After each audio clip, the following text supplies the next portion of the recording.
ছাত্র দলের যারা ছিল এখানে সন্ত্রাসীরা ওরা এভাবে মাটিতে ফেলে পিটাইছে।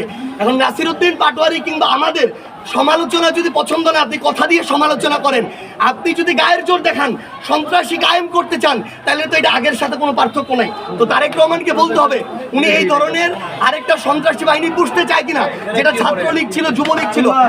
এখানে আমরা বক্তব্য দিয়ে কিন্তু চলে যাচ্ছিলাম, গাড়ি বের হয়ে যাচ্ছিল এখান থেকে।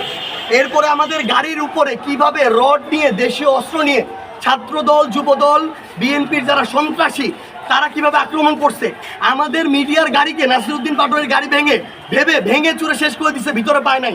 ওরা আমি যে গাড়িতে ছিলাম, নাসির ভাই যে গাড়িতে ছিল, ওই গাড়িতে তারা রড নিয়ে গাড়ির উপরে উঠে পর্যন্ত গ্লাসে মারছে, 2 গাড়ি বের হয়ে গেছে।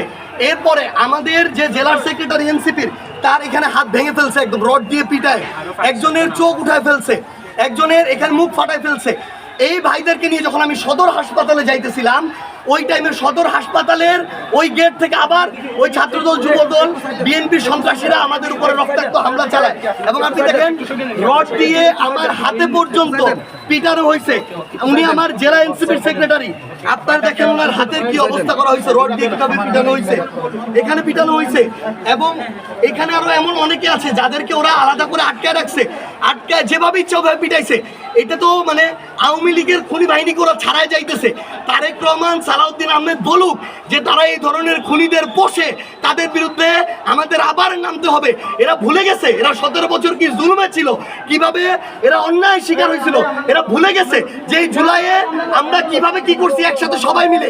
কিন্তু আজকে এরা সন্ত্রাসী খুনি বাহিনীর মতো মানুষ মারার জন্য উদ্যত হয়েছে। আপনি দেখেন আমার একটার পর একটা আক্রমণ, আমার সাধারণ যারা আমাদের সমর্থক নেতাকর্মী, তাদের কাউকে পর্যন্ত তারা হসপিটাল পর্যন্ত যাইতে দিতেছে না।